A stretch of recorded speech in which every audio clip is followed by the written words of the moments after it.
So I've been thinking about Naruto, and more specifically, the future of Naruto, also known as Boruto, because I can't escape it. It haunts my dreams. I dream of kunai and headbands every single night. I have no escape from work whatsoever. I'm kidding. Either my dreams are completely nonsensical, where I'm robbing a bank naked with a banana for a gun, or I'm worried about failing science class. Not biology, not chemistry, not physics, just science class, and I won't get my college degree. And then I have to wake up and remind myself I've been out of college for almost 3 years. I've been out of college for almost 4 years. I'm older than I remember. But in my endless loop of thought about the future of Naruto, I came to a conclusion. See, as the Naruto universe has continued, the need for dimensional travel has only become more and more important. Dimensional travel was first introduced when we got Kamui, but Kamui was kind of simple. Either you could teleport things to a pocket dimension, or you could send yourself to the pocket dimension, or parts of yourself. And that was it. You could go one place, and that one place was the Kamui dimension. However, after Kamui, dimensional travel got a little bit more complicated. You see, we had always had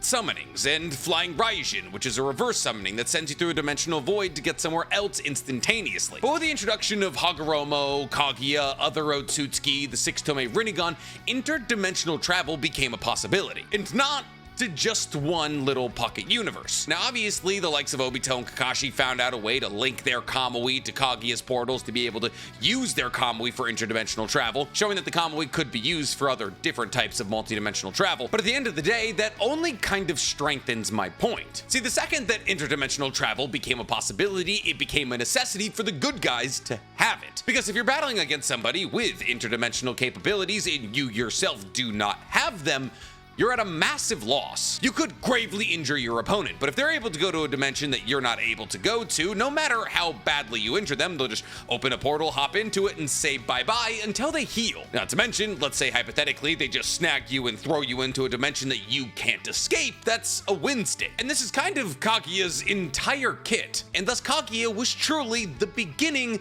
of interdimensional travel in Naruto. And for a long time, the good guys, Konoha and the Shinobi Alliance, had dimensional travel covered through the medium of Sasuke, which is why Sasuke was the person elected to keeping an eye on the Otsutsuki, because they exist in different dimensions, and therefore he was the only one who could track them. But Sasuke doesn't have that ability anymore. And thus, when it comes down to interdimensional travel ability, the only people who really stand a chance at it nowadays are Kawaki and Boruto, and maybe Code. But that's not great, because that only leaves one person with the ability to travel interdimensionally, at least on the good guy's side, and that would be Boruto. And the problem with Boruto being the only person who can travel interdimensionally is he can do it 2 ways. One was syncing the power of his karma marking with Kawaki in order to open a portal to Ishiki's location. The second was an anime-only time where we saw Boruto use the power of the Jogan to open a portal. But this puts us in kind of a weird spot, and it ties into a much larger issue running directly down the center vein of Boruto, which is power scaling. See, we all understand that people like Boruto, Kawaki, Code, Ada, and Daemon are insanely powerful. However, the problem is that there's a margin between the top of these 5 characters' possible strength and the top of everybody else's possible strength. A margin that seems all but insurmountable. And the real problem is, out of those 5 characters, only one of them fights for Konoha or the greater good. With 3 of those 4 people being cyborgs, pretty much created explicitly to destroy the world, one of those cyborgs being obsessed with the Otsutsuki to a level that he wants to become one, and the 4th person being a borderline maniacal sociopath so obsessed with the concept of wiping out the Otsutsuki that he'll really stop at no war crime. So how do characters outside of this 5-character bubble close that margin? Well, there may not be a path for everyone. There is a path for a couple of people, and one of the most important people out of those couple of people is Sarada. See, while characters like Chocho and Denki and Iwabi will never be relevant in the greater scheme of Boruto, considering the level of power required to be relevant, characters like Mitsuki and Sarada and even Sumire actually do have a path to becoming powerful enough to have a role in the greater scheme of things later down the line in Boruto. And while a video about Mitsuki and Sumire would just be incredible, today we're going to be focusing on my favorite Uchiha, Sarada, and more specifically on the fact that she has a possibility to naturally awaken dual Rinnegans. Yes, that's right, I believe that Sarada not only can, but most likely will awaken dual Rinnegan. And not only will she awake dual Rinnegan, but there's a possibility that by her awakening dual Rinnegan, that Sasuke won't need to die. Yes, that's right, today we're exploring a theory where, for some reason, I save Sasuke's life. But before I do the absolutely unthinkable, please, for me, Like this video, subscribe to the page, and hit that noti bell. And if you love the idea of me exploring theories from your favorite anime, you're gonna love my other channel, The Weeb Commander, where instead of talking about Naruto and Boruto, I talk all other anime. The 7 Deadly Sins video did good, so it's in the rotation. And if you like the concept of me talking about a bunch of different anime, you're gonna love my anime podcast, Otaku's Anonymous, where me and Danny Mata break down everything that happened in anime this week. It's available on YouTube, Spotify, and Apple Podcasts. So the interdimensional travel capabilities of the good guys was all but squandered with a kunai to the eye, which served the dual purpose of making sure that Sasuke would no longer open up any portals and also would be weak enough that everybody else would get their time to shine. On top of this, with Naruto losing Kurama through the medium of Baryon mode, it appears as though everybody who is strong enough to battle against Otsutsukis or people with karma markings is now no longer that, which has created somewhat of a power vacuum. If you're not a cyborg, an Otsutsuki, or have a karma marking, you simply aren't relevant in the Boruto universe. And it feels as though, to a lot of people, that conventional means simply won't get ninjas to that level of strength. Just like the real world, all of the wealth is being hoarded by the top 1%, as Kawaki, Code, Boruto, Daemon, and Ada control 99% of the power. However, fortunately for us, it appears as though people outside of that 5-person group actually have routes to steal some of that power back. See, we all know that Boruto just went through its time skip, at least in the manga. And with the Boruto universe returning and everyone now being older and more practiced in the ninjutsu, taijutsu, senjutsu, genjutsu, all of our main characters are going to come back substantially stronger. Now, unfortunately, this also applies to our 5 most powerful characters in the universe. But fortunately, those below those 5 characters will also see power-ups during the time skip. See, we understand that Mitsuki will most likely be the first ever perfect Snake Sage we've seen. And since we're not entirely sure what the other half of Mitsuki's DNA is, because obviously he's not 100% Orochimaru, though we do know the other half is an Otsutsuki because obviously Ada's brainwashing worked on him, Mitsuki could have some genetic jackpot to go alongside that perfect Snake Sage mode. And since we've never seen a perfect Snake Sage, we can't say how strong a perfect Snake Sage is. But we do know that Orochimaru and Kabuto, without anything near perfect Snake Sage mode, acquired massive amounts of strength, and thus Mitsuki should prove to be a pretty legitimate threat, which is corroborated by all of the on-screen and in-manga feats we see from Snake Sage mode Mitsuki, which we've seen a lot more of in the anime than in the manga. But as it currently stood in chapter 80 of the Boruto manga, it appeared as though Snake Sage mode Mitsuki could bang with the likes of Kawaki or Boruto, as he was pretty much the primary threat in either tracking down Kawaki or Boruto. And thus, if we assume with the time skip that his body gets strong enough to maintain perfect Snake Sage mode, that he should be a legitimate contender. But unfortunately for us, Kawaki has replaced Boruto as Mitsuki's son, so Mitsuki being powerful is actually a tick for the bad guys. However, when it comes to ticks for the good guys, there's also people like Sumire, also known as Class Rep, also known as Boruto's side chick. She was unaffected by Ada's brainwashing because she's in love with Boruto. Now, Sumire is interesting because you would assume that a lot of her power would come from her intellect. I mean, after all, she is heavily involved in the creation of all shinobi wear in Konoha. But more than that, Sumire also has Nue, which is a pseudo-tailed beast that feeds off negative emotions. And Nue, in the light novel where it's introduced, is said to be at least as powerful as a tailed beast. But Nue is connected to Sumire, but unfortunately Nue outgrew Sumire's control in the light novel that was later adapted into the anime, and thus, in order for Sumire to now be in control of Nue is in a much smaller, much weaker form. However, I'm assuming with the time skip that Nue and Sumire have worked on their relationship, and that Sumire will be able to maintain Nue in close to a full power capacity, making Sumire a pseudo-Jinchuriki of a very powerful entity, which is nothing to scoff at. But the person that we're focusing on today isn't Mitsuki or Sumire, it's Sarada. So when asking yourself the question of how will Sarada get stronger during the time skip, the answer feels somewhat obvious. She is canonically a dual MS wielder. She'll get stronger in the power of her Sharingan, she'll increase her taijutsu and her shuriken jutsu, she'll get to use her Susanoo and get used to it. Basically, the TLDR is Sarada's power-up will come through the form of her dual MS, which is fair. It probably will. Any strengths or upgrades that we see from Sarada in the early days of Two Blue Vortex will be from the medium of her dual MS. And with Sarada being the wielder of a dual MS, surely she'll be set, right?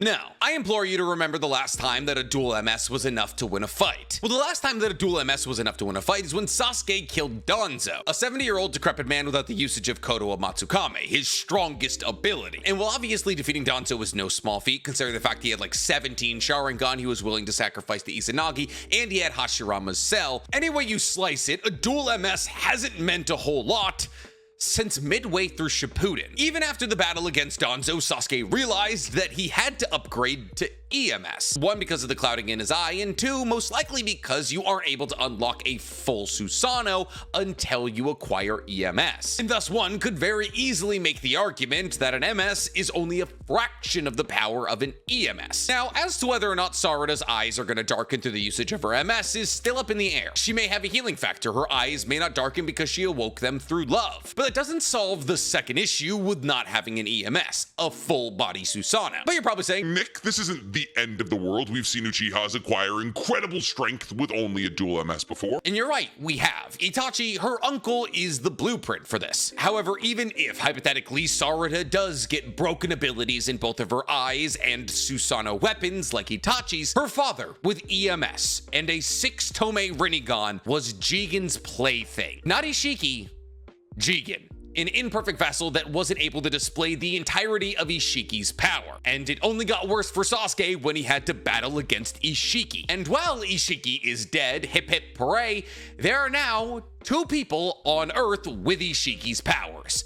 And neither of them are on Sarada's side. What do I mean? Well, Kawaki has all of Ishiki's abilities through the karma marking that Amado made for him, which is essentially a white karma marking, even though it's not a white karma marking. And Code, outside of an army of 10-tail clones, also has a white karma marking from Ishiki that confers to him all of the abilities of Ishiki. And worse than that, Ishiki placed limiters on Code because he was afraid that one day he would be stronger than him. And those limiters are off. So there are 2 people on Earth who are probably stronger than Ishiki, and Sarada is not, and most likely will not, be allies with either of them. So even if, hypothetically, she got Itachi's exact kit, in the end, it would mean nothing. Because you know who was massively stronger than Itachi, even at his peak? Adult Sasuke. The adult Sasuke that got tossed around by Jigen and Ishiki. So Sarada needs an upgrade, and pretty desperately. Especially if she's gonna play as big a role in 2 Blue Vortex as we believe she's going to. Because while Sarada didn't play a massive role in part 1 of Boruto, the only 2 people whose character designs we've seen as of this video being filmed for 2 Blue Vortex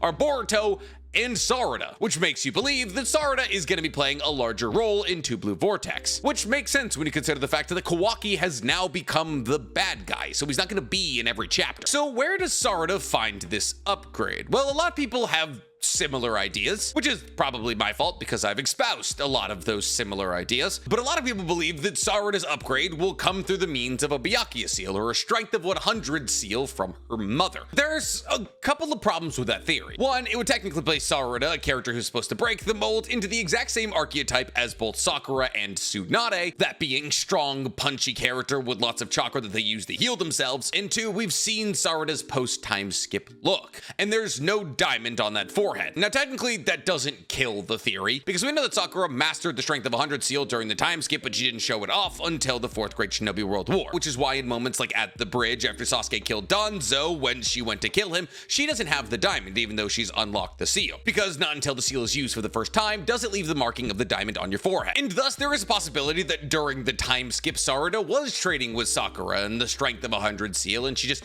hasn't activated it yet in the art that we got of her. But there's more problems with the theory than just she doesn't have a diamond on her forehead, and that's the fact that in an anime-only episode, Sarada tried to heal a fish, much like her mother before her, but was unable to do so even though she was the daughter of Sakura, which led it to be revealed that her chakra control isn't precise enough for medical ninjutsu, which is why a lot of people believe that her lack in chakra control will actually be covered by one of her MS abilities. But there's a possibility that during the time skip, she's learned how to better her chakra control through the usage of her Sharingan, and is now an incredible medical ninjutsu specialist. I mean, knowing Kishimoto and his proclivity for making all women healers, it's not the craziest theory, and Sarada mastering the strength of 100 seal would definitely make her significantly stronger. Through the power of the strength of 100 seal, Sarada would not only get your standard healing factor, but would also be able to maintain her Susanoo longer than anybody else in history, which would be incredible. The other very popular theory about how Sarada will awaken to new power is that Sasuke will kick the bucket. And while this is a personal favorite of mine, there are some problems with this theory. I mean, yes, of course, the only way technically for Sarada to awaken an EMS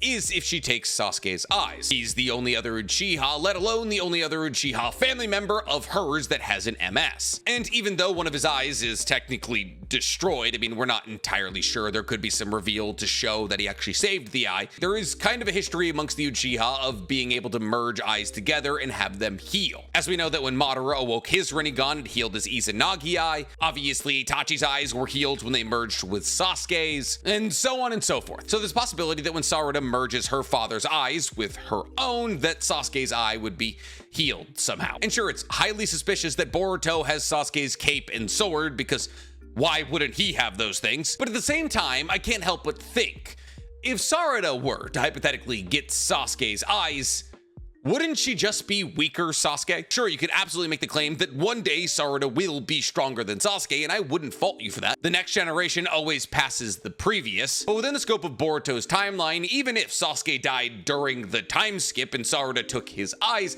I don't think Sarada would be as strong as full adult Sasuke. And thus, while Sarada would be substantially stronger, it's not like she could achieve anything that Sasuke couldn't, at least before he lost his 6th Rinnegan. And while technically her losing her father and having to take his eyes would be a hell of a way to introduce her to the brutality that was her clan for thousands of years, the more I think about it, the less likely it feels. See, like it or not, Sasuke is an incredibly popular character. And even if you don't want to acknowledge that, you have to acknowledge the fact that Sasuke is compelling. Conversations brew around him. You like him, you don't like him, he's your favorite character, you hate him, you believe he's good for Sakura, you think they're bad together. When it comes to the Naruto universe, one of the biggest talking points is Sasuke. And while obviously big talking points have been killed previously in Naruto, look at Jiraiya, monetarily, I actually think there's more to be gained from keeping Sasuke alive. And well, unfortunately, while I wish this entire video was about thematic changes, underlying theories, and character development, money always has to be considered. While Boruto is probably in the best graces it's ever been in, that's not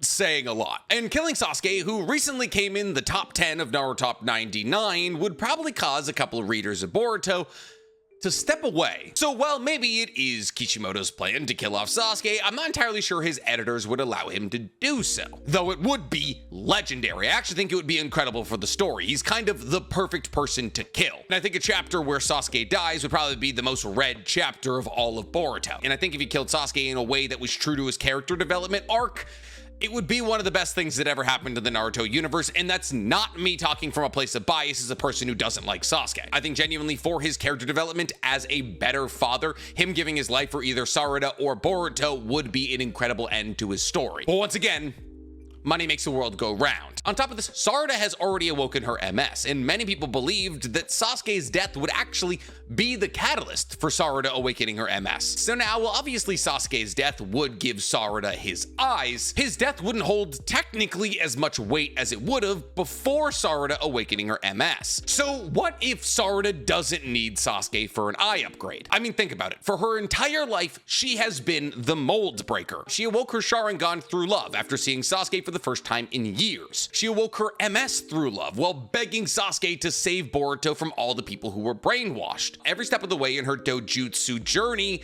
she has strayed from the norm. And this is because Sarada is supposed to be the physical representation of the cycle of hatred coming to an end. However, if Sarada were to continue along this path of being the physical representation of the cycle of hatred being over, would her taking the dead eyes out of her father really symbolize that? If Sarada is supposed to represent the end of the barbarish ways of the Uchiha for thousands of years, her taking her dead father's eyes seems a bit out of character. On top of this, if I was writing Sarada, I wouldn't want her to be a derivative of her father. See, I would want Sarada to be her own character. And if Sarada were to hypothetically take the eyes of her father, she would simply become a diluted Sasuke. But Sarada has two parents, Sakura and Sasuke. Sarada had a massively different childhood from Sasuke. And if I was writing Sarada, I would want to write her as an individual who finds her own powers of her own accord. A character not dependent on others for upgrades. An individual capable of functioning and thriving individually. So what if Sarada were to awaken the Rinnegan? Listen, I know what you're saying. There's no possible way for Sarada to awaken a Rinnegan, and technically to a degree you're right. See, as we know, there's really only two ways to awaken a Rinnegan. That is to either combine Indra and Ashura's chakra like Madara did with Hashirama, or have a Rinnegan given to you like Hagoromo did with Sasuke. However, that may not be the only way. See, one of the most interesting characters to check in with after the time skip is actually a character we haven't even mentioned today. because that character is Himawari. See, Himawari, prior to the time skip, was selected by Daemon to be an incredibly interesting character, the only character in Konoha worth fighting. Now, a lot of people hypothesize, yours truly included, that the reason that Himawari is so interesting to Daemon is because of her lineage. Her lineage meaning her two parents. See, Boruto awakening the Jogan is weird. Why did it happen? Well, many people have hypothesized since Hinata during the last received the last of Hamura's chakra and Naruto during the war arc received Hagoromo's chakra, that their chakra came together and essentially created Kaguya. In that powerful Otsutsuki blood / chakra creating a human being awoke the Jogan in Boruto. However, Himawari doesn't have a Jogan. Himawari is actually the first person we've ever seen in the entirety of the Naruto universe to awaken a Byakugan, as every single member of the Hyuga clan and the Otsutsuki are born with a Byakugan. And the first thing that Himawari does with this Byakugan activated is knock out not only Naruto, but also Kurama. Now, well, obviously, one could say this was a surprise feat and yada yada yada. The prospect of being able to knock out adult Naruto with one Tenketsu strike is kind of impressive. And ironically, this started a meme amongst the Naruto community where Himawari was the only person who was able to battle against the Sage of Six Bowls, or ramen guy. His name is Teuchi. But in actuality, Kishimoto could have been signaling at something here. Signaling at the fact that Himawari, also a human being, technically created with a massive amount of Otsutsuki chakra running through her blood, awoke a human Byakugan. And for those of you who have watched The Last, you'll know if an Otsutsuki acquires a human Byakugan, they awake the Tenseigan, and thus people speculate that Himawari will awaken a Tenseigan. In fact, it's pretty much the theory I'm most concrete on. But ironically, Sarada is actually in a somewhat similar situation to Himawari. See, Sasuke, while he got a 6-tome Rinnegan, also got Sage of Six Pass chakra from Hagoromo. See, because while Naruto got the Sun Seal and Ninja Jesus powers to fix people by just laying his hands on them, and obviously a massive boost in his chakra reserves, Sasuke got actual physical genetic material from Hagoromo, which would be the 6-tome Rinnegan, while also getting Sage of Six Pass chakra. So if hypothetically we're theorizing that Himawari, because she represents the combination of Hagoromo and Hamura's chakra,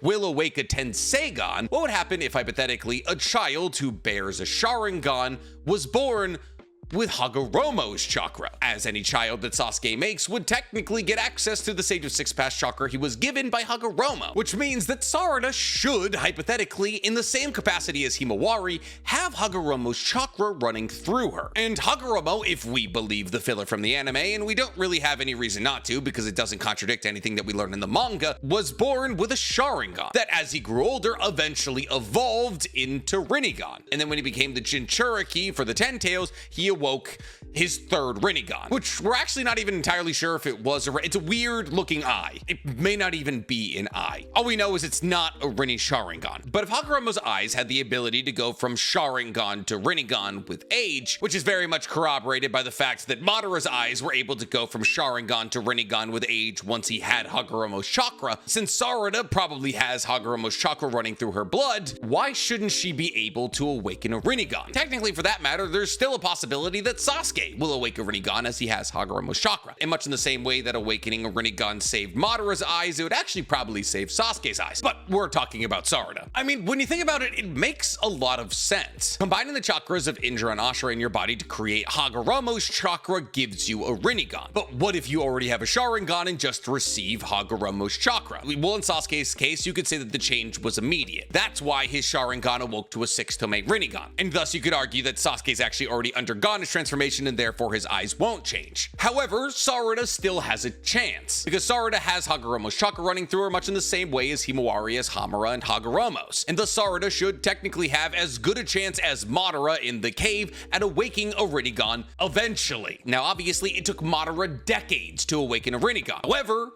Sarada's had Hagoromo's chakra since the moment she was born, so those decades could have already ticked away. Now, the reason that this would be an absolutely massive upgrade for Sarada is because, much in the same capacity as Madara, she would be able to flip between Rinnegan and Sharingan, as people who have awoken a Rinnegan from a Sharingan are able to change between them. Meaning, much in the same capacity as her father, she would retain all of her Sharingan abilities while also gaining a bunch of Rinnegan abilities, which would put her somewhere around pre-Ten Tails Jinchuriki Madara, which is it's enough. Would it make her the strongest person in the show? No. Would it make her an absolute menace to society?